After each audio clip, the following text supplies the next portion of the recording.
साथियों नमस्कार, मैं आपका साथी doctor Anthony Raju, advocate supreme court. और आज मैं एक ऐसे इम्पोर्टेंट जजमेंट की बात कर रहा हूं। आज मैं एक ऐसे लैंडमार्क जजमेंट की बात कर रहा हूं। आईपीसी 304 बी, दहेज हत्या, एक सुप्रीम कोर्ट का अहम फैसला जिसके बारे में मैं आपसे अब जिक्र करने वाला हूं। और मैं आपसे बस ये उम्मीद करता हूं और रिक्वेस्ट करता हूं कि इस चैनल को आप जरूर सब्सक्राइब करें, लाइक करें, कमेंट्स करें, शेयर करें और बेल बटन दबा कर रखें, क्योंकि जो हाई कोर्ट और सुप्रीम कोर्ट की जो लैंडमार्क जजमेंट होती हैं दहेज हत्या को लेके, हम उसको बहुत सरल और सिंपल भाषा में आपको समझाने की कोशिश करते हैं। आपको जो उसके लीगल फैक्ट और एक्ट्स होते हैं उसके बारे में समझाने की कोशिश करते हैं। और मेरा जो मोबाइल नंबर है वो नीचे दिया गया है, उस पर आप मुझे कॉल कर सकते हैं, व्हाट्सएप कर सकते हैं और अपने डिटेल मुझे शेयर कर सकते हैं। और साथियों, जब इस टाइप के मामले हाई कोर्ट या सुप्रीम कोर्ट में आते हैं और जब हमारे अधिवक्ताओं को और जो हमारे एडवोकेट होते हैं, जब उनको सफलता मिलती है तो अपने आप में बहुत खुशी की बात होती है। और ये जो सफलता है, ये सफलता ऐसे ही नहीं मिल जाती है। इस सफलता के पीछे एक बहुत बड़ी मेहनत होती है। मेहनत होती है कि कैसे चार्जशीट को पढ़ा जाए, मेहनत होती है कि कैसे विटनेसेस के बारे में पढ़ा जाए, मेहनत होती है कि जो मेडिकल रिकॉर्ड है वो क्या कह रहे हैं, मेहनत होती है कि पोस्टमार्टम रिपोर्ट क्या कह रही है, मेहनत होती है कि जो एफएसएल रिपोर्ट वो क्या कह रहे हैं, मेहनत होती है कि जो विटनेसेस इसमें है उनकी क्रेडिबिलिटी क्या है, मेहनत होती है कि कैसे क्रॉस एग्जामिनेशन किया जाए, मेहनत होती है कि कैसे मटेरियल एविडेंस, जो स्ट्रॉन्ग एविडेंस कहलाते हैं, उनको इकट्ठा किया जाए। मेहनत होती है कि आईयू ने किस तरह से उसकी इन्वेस्टिगेशन करी है। तो ये बहुत सारी चीजें होती है। जब ये सारी चीजों को मेहनत करके और जब हमारे अधिवक्ता, हमारे एडवोकेट आगे बढ़ते हैं तो उसमें इस टाइप की कामयाबियां मिलती हैं, जैसा कि इस मामले के बारे में मैं आपसे डिस्कस करने वाला हूं।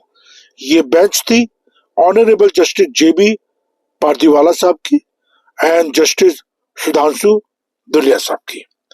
और ये मामला था Chhavi Karmakar versus the state of west Bengal.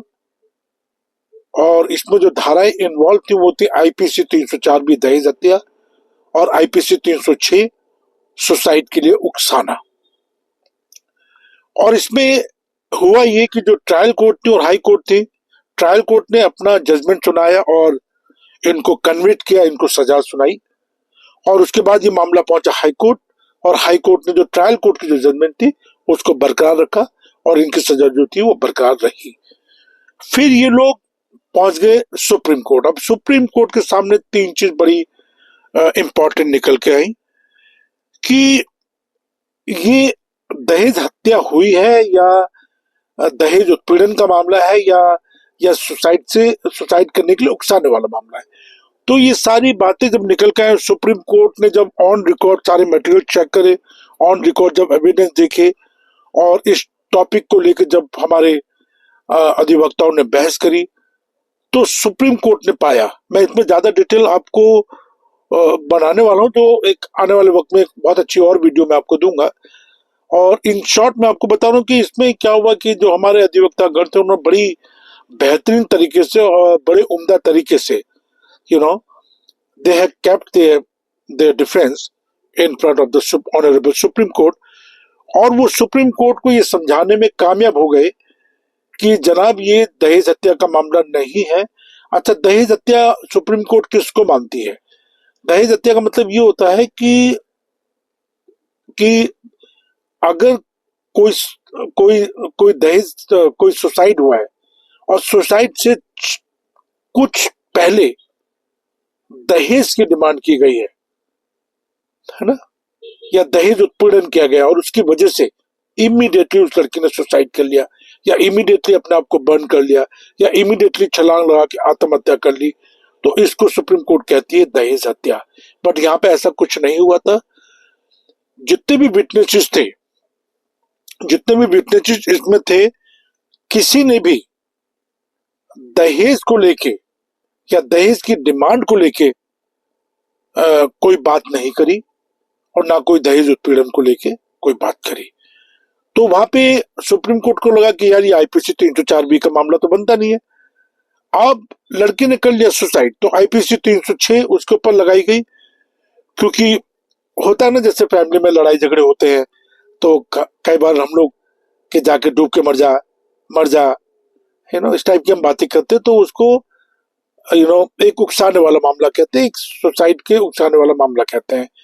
और 498 जो क्रूरटी होती है ना, तो वहां पे दहेज की बात नहीं हो रही थी। देखिए बड़े ध्यान से सुनिए, यहाँ दहेज उत्पीड़न को लेकर कोई बात नहीं हो रही है।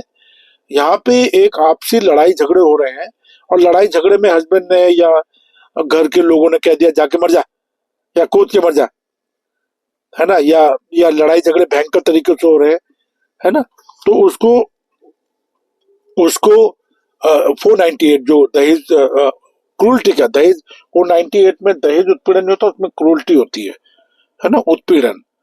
तो वहां पे माननीय सुप्रीम कोर्ट ने माना कि ये उत्पीड़न का मामला था, ये दहेज से इसका कोई लेना देना ही नहीं है। और ना ही किसी विटनेस ने अपनी टेस्टिमनी में बोला कि ये कोई दहेज को लेकर ना आत्महत्या करी या दहेज को लेकर सताते थे या प्रताड़ित करते थे, ऐसा कुछ भी विटनेसेस ने नहीं बोला। तो यहाँ पे ये केस पूरा वीक पड़ गया और माननीय सुप्रीम कोर्ट ने जो अक्यूज पक्ष था, है ना, जो अपराधी थे, इनको 306 में और 498 में सजा को बरकरार रखा। बट जो आईपीसी 304 बी की जो सजा थी उसको उन्होंने नहीं माना और उससे उसको बाहर कर दिया। तो ये मैंने एक छोटी सी वीडियो इसलिए बनाई है कि जिससे कि यू मस्ट अंडरस्टैंड कि how labour to be done, है ना, जब हमारे एडवोकेट कितनी मेहनत करते हैं, how much effort our advocate puts to win the case, that is something very important. और उसी चीज को ध्यान में रखते हुए ये सारी बातें कहेंगे। तो मैं बार बार बस यही कहता हूं कि अगर आपने कोई अपराध करा नहीं है तो उससे डरने की जरूरत नहीं है। और क्योंकि जो छोटे मुकदमे होते हैं वो कोलैप्स हो जाते हैं कोर्ट में, जिस तरह ये पूरा मामला कोलैप्स हो गया। और बस आपसी में भाईचारे से रहे। देखिए अगर महिला के साथ कोई उत्पीड़न होता है, चाहे वो दहेज उत्पीड़न हो या वैसे कोई मामले उत्पीड़न के होते, तो वो अपना आप में ठीक नहीं होते एक परिवार के लिए, क्योंकि एक महिला अपना घर बार छोड़ के आपका परिवार बसाने आती है, आपकी खुशियों को बढ़ाने आती है, तो हमें उसका सम्मान करना चाहिए। मैं हूं आपका साथी doctor Anthony Raju, advocate supreme court. और बस मैं आपसे यही कहना चाहता हूं कि अपने परिवार को खुश रखें, अपने परिवार में इस टाइप की बातें ना हो, इस चीज का ध्यान रखें। और ये बहुत अच्छा मामला जो मैंने आपको इस समय पढ़ के बताया है, ये सुप्रीम कोर्ट की वर्डिक्ट, लैंडमार्क जजमेंट जो मैंने आपको बताया, और मैं उम्मीद करता हूं कि ये आपको जरूर पसंद आएगा। और मैंने अपना मोबाइल नंबर नीचे दे दिया है, कभी भी कोई भी मदद की जरूरत हो तो मुझे जरूर बताइए।